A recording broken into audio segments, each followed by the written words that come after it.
It is often said that you can change your friends, but you cannot change your neighbors. Iran and Saudi Arabia are two major powers of the Middle East, but they are arch enemies.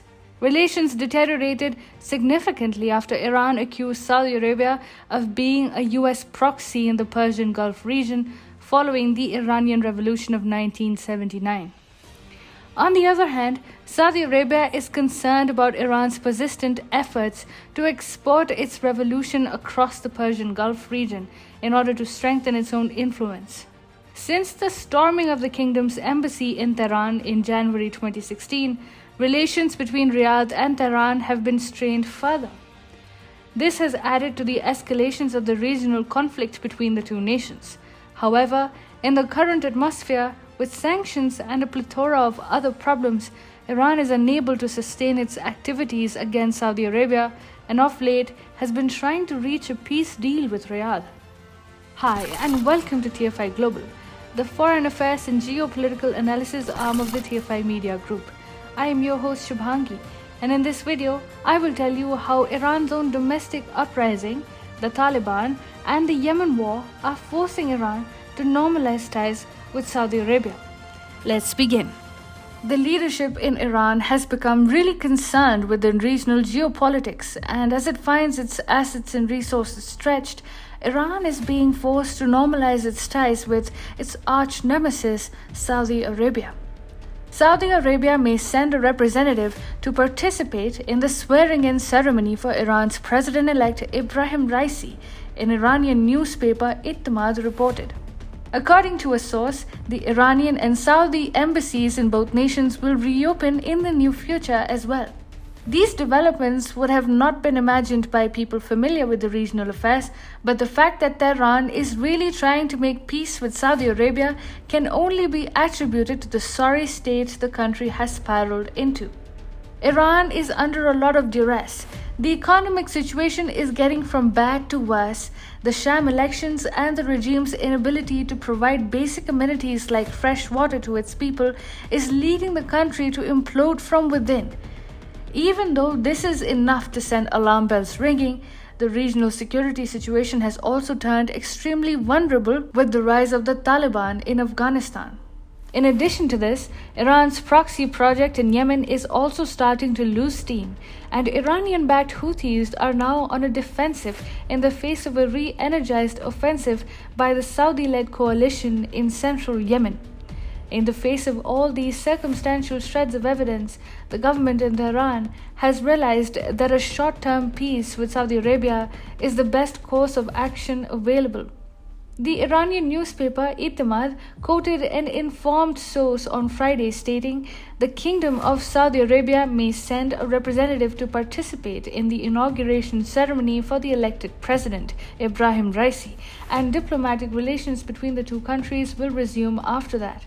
Iranian government spokesperson Ali Rabai announced in his weekly press conference, "We are committed to continuing consultations to resolve all differences between Tehran and Riyadh, and if there is a need to raise the level of dialogue and we manage to reach an agreement, then we have no restrictions in this regard."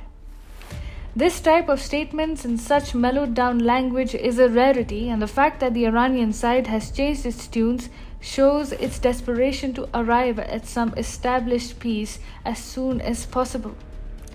The domestic situation in Iran is in tatters as the country is faced with the worst drought in 50 years. Although droughts are natural, poor water management all over Iran has exacerbated the crisis, leaving citizens thirsty and scorched.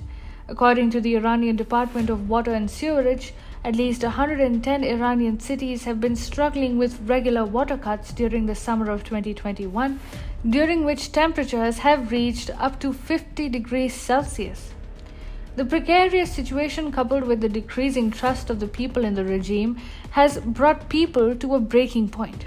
People of Khuzestan province have been protesting the regime's shameless apathy towards them. Videos on social media suggest that Iran's security forces are shooting protesters at point-blank range. And as the situation is expected to only worsen with time, the country is faced with a fear of implosion. In addition to this, The consequences of the United States withdrawing from Afghanistan will be felt most painfully in Iran. The Shiite nation has historically never had good, amiable, or friendly ties with the Sunni terror organization. The Taliban hunts down the sizable Shia Hazara minority in Afghanistan on a daily basis.